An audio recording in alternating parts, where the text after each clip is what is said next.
aparece como una voz fuerte y responsable. Sí, hay un debate sobre las ideas de la libertad y cómo las aplica un gobierno que dice ser libertario. ¿Se pueden aplicar? ¿No se pueden aplicar? ¿La está pifiando el presidente? ¿Se está demorando demasiado? Bueno, quiero saludar a Diego Giacomini. Buen día, ¿cómo estás? ¿Qué tal? Buen día, señores. ¿Cómo andan? Bien, muy bien. Muy bien. Aquí estamos analizando el primer mes del presidente Milei. Sí. Hemos hablado bastante de su relación con él, el libro que escribieron juntos y todo lo demás, y de las críticas que aparecen ahora, porque arrancamos esta mañana leyendo a los funcionarios que nombra y son confirmaciones del gobierno anterior en general. Y en cuanto a las medidas de índole económicas, no se nota, en todo caso, que puedan cuajar, ¿no?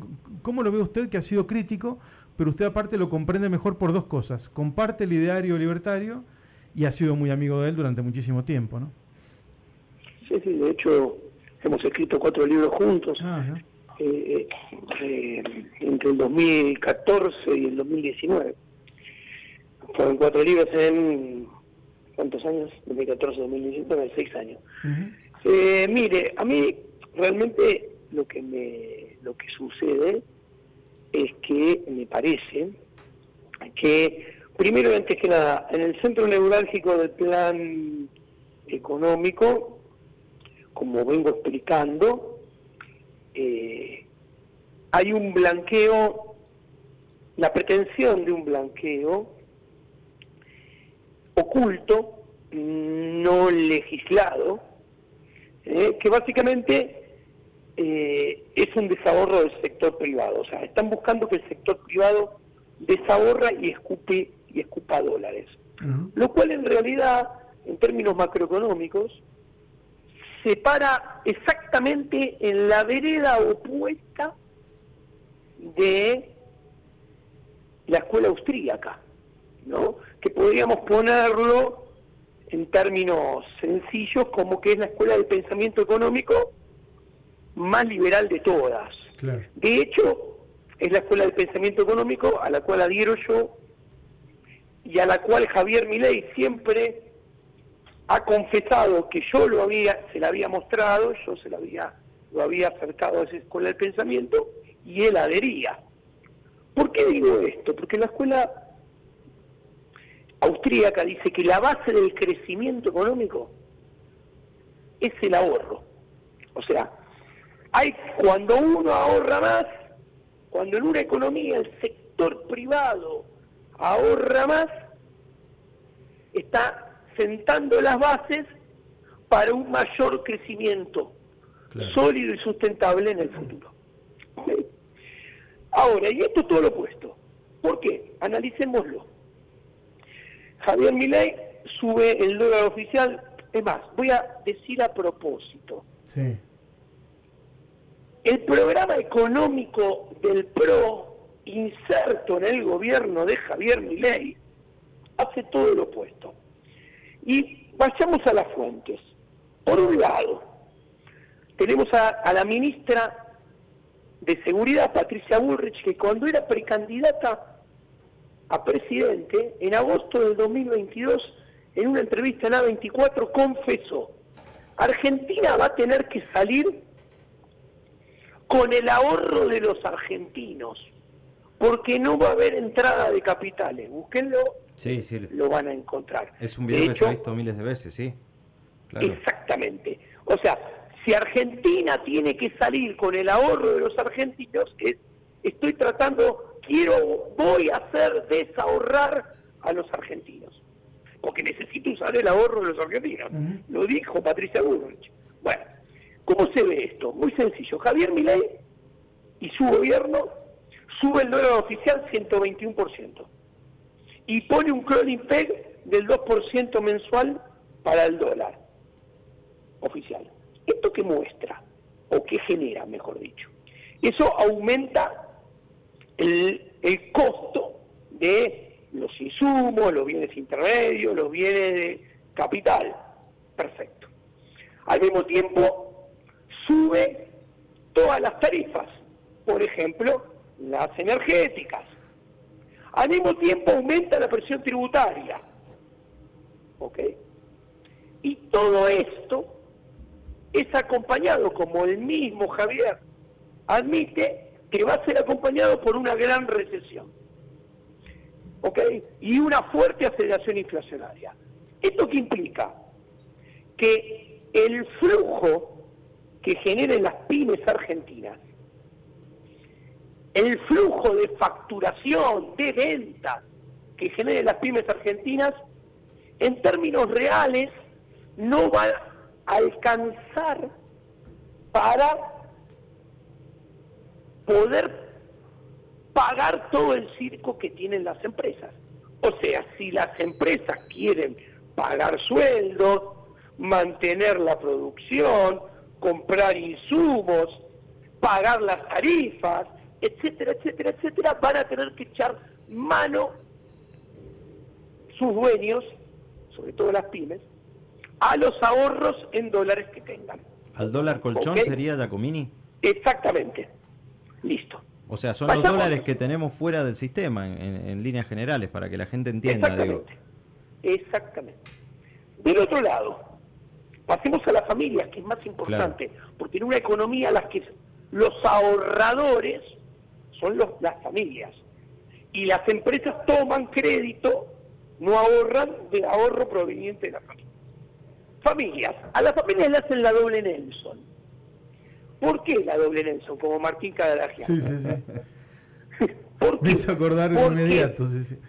Las hacen o las van a hacer a desahorrar en el flujo y las van a hacer desahorrar en el stock, o sea, lo que tienen abajo del colchón. Pero para comer todos los días. Claro, esa es la diferencia. No es crecimiento, claro. Es mantenerse vivo. Exacto, escuchen esto. Primero, sube el dólar oficial, se le encarecen todos los bienes importados de consumo. Punto número 1. Listo. Punto número 2, sube la inflación, se le encarecen los alimentos. Perdón, sube el tipo de cambio, se le encarecen los alimentos. Sube el tipo de cambio, se le encarecen los remedios. Suben las tarifas, se le encarecen el transporte. Acá en el AMBA se siente muchísimo más que en el interior. Se le sube la luz, el gas, sube la medicina prepaga, suben las cuotas de los colegios, suben la cuota de los seguros. Claramente, los salarios en términos reales van a caer muy fuertemente, con lo cual las pocas familias que ahorraban, si quieren mantener todo este circo, van a tener que desahorrar los dólares del colchón. Eso es la primera parte de la doble Nelson, porque tienen que escupir dólares del colchón. Y la segunda parte de la doble Nelson es que si ahorraban, ahora ese ahorro va a desaparecer en el ingreso y el flujo de ahorro va a dejar de existir. Entonces, se las hace, desaparece el ahorro en el flujo y se las hace desahorrar en el stock. Ahora, ¿cuál es el problema? Que la escuela austríaca explica lo que mencioné antes, que el ahorro es la base del crecimiento económico. El ahorro en el sector privado es la base del crecimiento económico. ¿Por qué? Porque el ahorro, ¿qué es?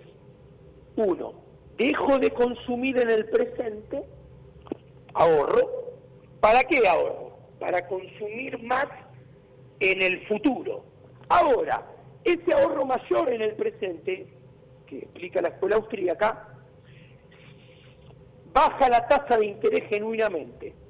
Al bajar la tasa de interés genuinamente, los proyectos de inversión de las empresas se vuelven más rentables. Y al mismo tiempo, al bajar la tasa de interés, el crédito se hace más barato. Entonces, las empresas salen, invierten, aumentan su capacidad de producción. ¿Por qué? Porque el crédito es más barato y porque los proyectos de inversión son más rentables. Claro. Y entonces pueden producir más en el futuro. Y ahí ustedes ven cómo está machado, alineado, las preferencias de los consumidores con la producción de los empresarios, cómo están coordinados las preferencias de los consumidores del lado de la demanda con los planes de inversión de los productores del lado de la oferta. ¿Por qué? Porque ahorro más en el presente para consumir más en el futuro, pero eso se traslada a mayor inversión, mayor producción en el futuro. Ahora, con esto que expliqué de este plan, sucede todo lo contrario. Si yo desahorro en el presente, menor ahorro en el presente es menor inversión en el presente, con lo cual es desinversión, es menor capacidad de producción, por lo tanto es menor producción a futuro. Y si además desahorro en el presente, quiere decir que como ahorro menos en el presente, en el futuro voy a poder consumir menos. Claro. O sea, este plan económico lo que está haciendo es disminuir toda la estructura de capital de la economía, toda la capacidad de producción de la economía a lo largo del tiempo. ¿Se entiende? Sí, ahora Giacomini, sí. Le consulto dos cositas. Hernán Vitar lo saluda, dicho sea de paso que antes no lo saluda. ¿Qué pasa con el cepo en este contexto? Digo, están dadas las condiciones para que tengamos alguna normalización del sistema cambiario en la Argentina. Y por otra parte, ¿qué pasa con los salarios? Porque también usted decía, bueno, se va a dar o se tendría que dar este movimiento del ahorro y demás, pero bueno, los salarios en dólares la verdad que son muy bajos en la Argentina. Tampoco se ve que se pueda crecer desde el consumo, porque hoy cuesta consumir lo básico. Nunca se puede crecer desde el consumo, punto número uno. A ver, es muy sencillo, se lo explico a la audiencia, muy fácil esto. El consumo es un resultado, es una consecuencia, claro, nunca un disparador. Es fácil de entender, ¿cómo? Che, ¿con qué consumís? ¿Se entiende? O sea, primero tiene que haber un ahorro para poder producir que genere riqueza y después consumir. ¿Ok? Para que lo entienda el trabajador. Primero tenés que levantarte, bañarte, ir a laburar, producir, generar valor, después obtenés el ingreso y después consumís. O sea, pensar que el crecimiento viene por el consumo es poner el carruaje delante de los caballos. Bueno, pero eso se hizo, digo, eso se hizo con los planes, subsidios y demás. Bueno, y así estamos. Claro que se creó una ficción, claro. Sí. La ilustración de que tengo razón es que entre el 2011 y el 2023 hay una caída de la generación de riqueza sostenida, que la generación de riqueza, el PBI per cápita en Argentina, cae punta a punta en estos años un 15%. O sea, pretender hacer eso, en realidad, en el largo plazo te hace más pobre. ¿Ok? Revelando que está mal. Ahora, comprendido esto, mientras haya cepo, el cepo es un exceso de demanda de dólares en el mercado cambiario, con lo cual te asegura que en la tendencia promedio de largo plazo la brecha siempre tenga tendencia alcista y el tipo de cambio también tenga tendencia alcista. ¿Ok? ¿Qué quiere decir esto? Que si sigue habiendo cepo, en este cortísimo plazo es el momento en el cual la brecha va a estar más baja y el dólar más barato. Después, en la tendencia promedio del mediano y largo plazo, la brecha se va a ampliar y el dólar va a subir y se va a volver más caro. Listo. Del otro lado es el exceso de oferta en todos los otros mercados. ¿Qué implica? Que en la tendencia de mediano y largo plazo es más tasa de interés, mayor costo de capital en el mercado de bonos, es en la tendencia cada vez mayor inflación en el mercado de dinero, en la tendencia de mediano y largo plazo cada vez peor nivel de actividad y destrucción de generación de valor en la producción de bienes y servicios, en el mercado de bienes y servicios, en consecuencia menor demanda de trabajo y en el mercado laboral, salarios con cada vez peor poder adquisitivo. Entonces, si no se levanta el cepo, vamos a estar cada vez peor. Ahora bien, el cepo ¿Se puede levantar de a poquito? Y no. Permítame una metáfora. ¿Se puede tener sexo de a poquito? Creemos que no, ¿no? No. Bueno, lo mismo con el cepo. Bueno, pero hay que tener dólares, ¿no? No. Eso no es así tampoco. A ver, No, hay está que bueno, tener está dólares bueno esto para porque, dolarizar. pero está bueno esta Pero no aclaración para- porque, claro, porque muchos dicen, no, hay que tener dólares para poder, y se pone al Fondo Monetario como excusa en muchos casos, de que se necesitan dólares para poder levantar el cepo. Digo, está bueno aclarar esto también. Eso es mentira. Se necesita dólares para dolarizar, sí, eso no hay duda. Pero no se necesitan dólares sí o sí para levantar el cepo. ¿Y cómo lo muestro esto? Muy sencillo y en forma didáctica. Imaginémonos que viene una hada madrina con una varita mágica gigante y dice, Didi, va, Didi, bum. Todos los argentinos se olvidaron del dólar y no quieren más ahorrar en dólares. Bueno, no se necesitan dólares para levantar el cepo. ¿Ok? Queda más que claro. Ahora bien, ¿existe esa hada madrina? No existe. Entonces, ¿cómo se puede levantar el cepo sin dólares si no existe esa hada madrina? Bueno, que haya cada vez menos pesos para correr contra los dólares, por un lado, y por el otro, que haya un plan económico en el cual la gente crea un poco más. ¿Se entiende? Porque si la gente piensa que el plan económico es mejor, la gente va a tener una tentación de correr contra los dólares más baja. Entonces, si junto las dos cosas, hay pocos pesos para correr contra los dólares y al mismo tiempo yo creo que el plan económico es bueno, voy a correr poco contra el dólar con los pocos pesos que tengo. ¿Ok? Giacomini, Bueno, una perdón, sí. cierro. De estas dos condiciones, ¿están presentes? Miren, si está presente, se está generando la condición de que hay cada vez menos pesos para correrlo contra los dólares. Sí. Se están licuando todos los agregados monetarios, se están licuando los depósitos. Ahora, la segunda pata, ¿la gente cree que este plan económico es bueno? No, parecería todavía que no. Bueno, hay que cambiar cosas de este plan económico para lograr esta segunda pata, porque la primera parecería que se está dando. De ahí a que lo hagan, no lo sé. Uh-huh.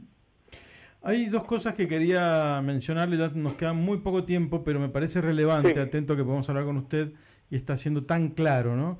Y es que antes de que Milei ganara, un referente del liberalismo internacional como era Guy Sorman, advirtió algo que usted está diciendo también ahora. Dijo, el problema es que si es elegido y todo sale mal porque está totalmente loco, la gente dirá, de esto se trataba el liberalismo. Locos destruyendo aún más el país, ¿no? Fue una advertencia y yo le quiero preguntar a usted si lo que ha fracasado es que no se puede aplicar la teoría de la escuela austríaca en un plan económico real y que es demasiado teórica, o que ha fallado Milei en aplicar esas ideas en la realidad ya desde la Casa Rosada. Mire, me contesto, voy al grano y rápido. Punto número uno. Mi gran preocupación hace 3 años es justamente esa. Yo pienso que existe altas chances que las cosas no terminen bien y con el dedo se culpe equivocadamente al liberalismo y las ideas de la libertad queden sepultadas por, metafóricamente, 50 años. ¿Ok? Así como después del menemismo el liberalismo quedó sepultado 30 años. Claro. Ahora, ¿por qué esto? Fíjese la metáfora. Menem no era liberal. Menem es un peronista populista de derecha. Ok. ¿Y qué pasa? Ustedes fíjense, ¿quién está con Javier Milei? No hay ningún liberal en el gobierno. Esto es conservadurismo rancio de derecha, populista. Entonces, por eso yo hago hincapié en este tema. Porque si termina mal, que le asigno altas probabilidades, va a terminar mal justamente porque no es liberalismo. Claro. Y porque las capacidades técnicas de los economistas involucrados en el asunto, al menos hasta ahora, dejan muy poco que desear. Y además, porque obviamente, por un lado, sobre todo la ciudadanía, está muy lejos la gente del liberalismo. ¿Por qué? Porque la educación pública desde chica nos adoctrina en la religión del Estado, sí, en los mandamientos de las políticas públicas y en los profetas, que son los burócratas del Estado. Entonces realmente se nos enseña desde chiquito que debe haber un Estado presente, que debe haber un Estado que cobre impuestos para gastar, para redistribuir ingresos, etcétera, etcétera. Entonces tenemos por un lado una sociedad que cree en la filosofía opuesta al liberalismo, y esto se ve reflejado ¿en qué? En que la casta política, los burócratas, no salen de un repollo, salen de la sociedad, con lo cual los burócratas son el antiliberalismo. Entonces, obviamente, en el corto y en el mediano plazo, no es que el liberalismo fracase, es que la gente no lo entiende, no lo quiere y no desea que cambien las cosas en el fondo. Obviamente claro. La gente dice, estoy agobiada y vivo mal, y sí, pero después no, siempre demanda el seguro paternalista del Estado presente. ¿Y Caputo es parte del problema o es solución, digo, en este contexto? Porque es el ministro. Caputo es parte del problema. Es muy sencillo. Si yo le pregunto, vamos a hacer una metáfora, si yo le pregunto a usted, ¿en qué se especializaba Batistuta? En hacer goles. En hacer goles. Si yo le pregunto, ¿en qué se especializa Toto Caputo? En pedir deuda, dicen algunos. Exacto. ¿Sabe qué son la deuda? Más impuestos, más gasto público a futuro, más impuestos a futuro. Acabamos de entender que Caputo del liberalismo no tiene nada. Clarísimo, Giacomini. Le agradecemos la comunicación, ha sido realmente muy gentil y ojalá estos debates y planteos que usted está haciendo cundan y hayan respuestas que fomenten otras discusiones en la Argentina, además de las que nos imponen desde el Jardín de Infantes, como usted bien lo ha señalado. Muchas gracias, buen día. ¿Le podría pedir que me mandara el audio por WhatsApp? Por supuesto que sí. El recorte, se compromete y me lo manda. Así es. Muy amable, muchas gracias. Un abrazo, muchas gracias. Hasta luego, chao, chao. Diego Giacomini, economista de la Escuela Austríaca, además autor de 4 libros junto a Milei, yo había dicho 1, pero son 4. Sí, sí.